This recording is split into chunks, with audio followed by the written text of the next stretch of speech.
Պարոն Կարապետյան, մինչ մենք բոլորս խոսում ենք եւ դուք ներկայացնում եք, թե ինչպես պետք է հեռացնենք Նիկոլ Փաշինյանին, ինքը ոչ թե մեկ քայլ առաջ է գնում, այլ հաջորդ ընտրական փուլին արդեն այսօրվանից պատրաստվում եւ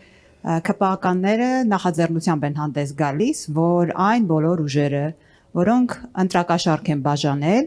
հաջորդ ընտրությունների մասնակցություն չպետք է ունենան, այսինքն զրկվելու են ընդհանրապես որևէ ընտրական գործընթացի մասնակցելուց։ Ենթադրենք դուք մանդատները վերցրել եք խորհրդարանում եք այս նախագիծը վերել են։ Ինչպես եք դա կասեցնել օրինակ, որովհետև իրանք ունեն այն մեծամասնությունը, որը շատ հեշտությամբ կարող են անցկացնել դա։ Բայց մենք ինչի համար պետք է դա կասեցնենք։ Ես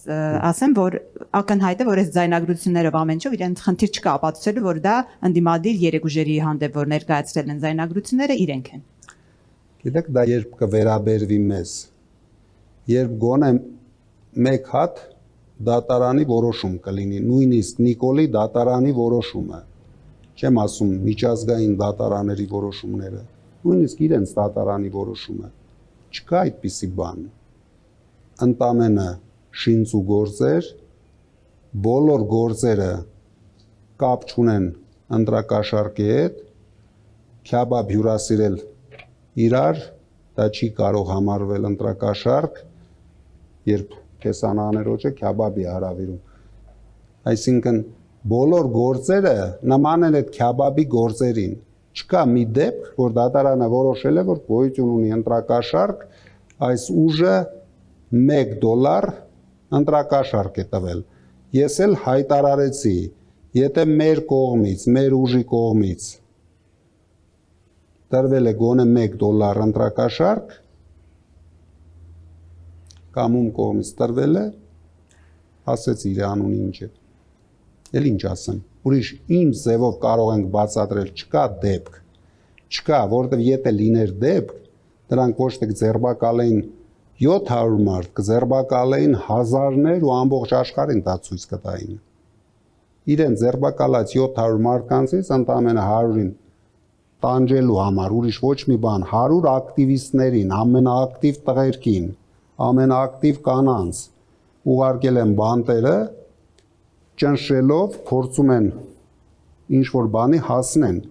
բայց իրենք չեն հասնելու ոչ մի բանի, իսկ այդ օրենքը, եթե ընդունում են, մենք միայն ողջունում ենք։ Ես դեմ եմ ընտրակաշառք բաժանելու։ Ես կողմ եմ հավասար պայքարին, ես դեմ եմ վարչական ռեսուրս օգտագործելուն։ Իրենք ամբողջ նախընտրական փուլում եւ դրանից առաջ մեր դեմ պայքարել են միայն վարչական ռեսուրսով, որը նույնպես օրենքից դուրս է։ Իրենք իրավունք չեն ունեցել դա անեն։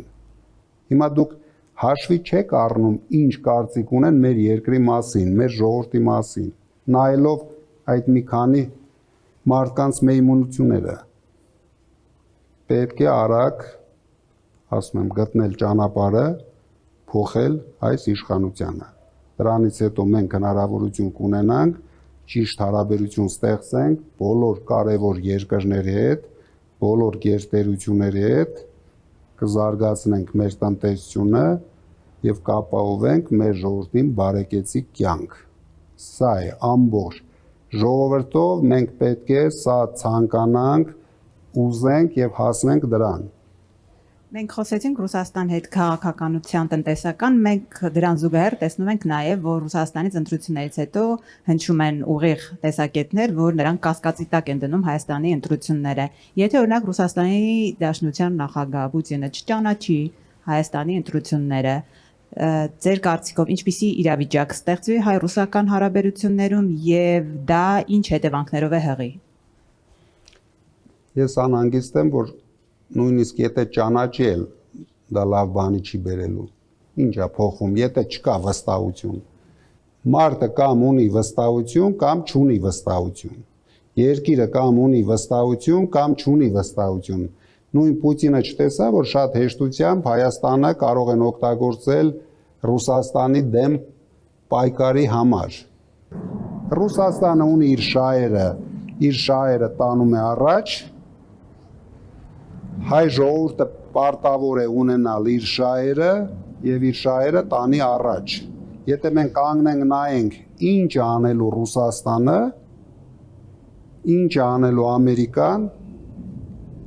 ինչ են անելու Եվրասայույզի երկրները մեր հետ, հավատացեք, մենք պետություն չենք ունենալու։ Մենք պետք է ստեղծենք առաջի հերթին ուժեղ տնտեսության պետություն։ Մենք միջև չստեղծենք ուժեղ տնտեսության պետություն, մենք կախված ենք լինելու ոչ միայն Ռուսաստանից, նույնիսկ Մոզամբիկի պրեզիդենտը եթե չճանաչի, մենք վտանգ ենք ունենալու։ Մենք պետք է լինենք զարգացած տնտեսությամբ երկիր, վստահելի երկիր բոլորի համար։ Մենք չպետք է բաժանենք Ռուսաստան, Ամերիկա, մենք իրավունք չունենք այդ խաղերին մասնակցենք։ Ինչ գործ ունենք։ Ո՞վ է մեզ ստիպում, որ գնանք մասնակցենք։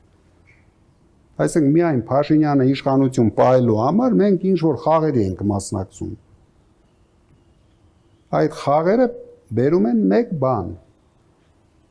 Վտանգ Հայաստանի պետությանը, վտանգ հայ ժողովրդին, քարշ գալով Փաշինյանը մի 5 տարի էլ կծակի, հետո։ Բա գոյություն ունի ժողովրդի ցասում։ Բա որ մի օր սկսվի դա։ Դրա համար մենք իրենց համար շատ լավ պայման էինք, խելք ունենային,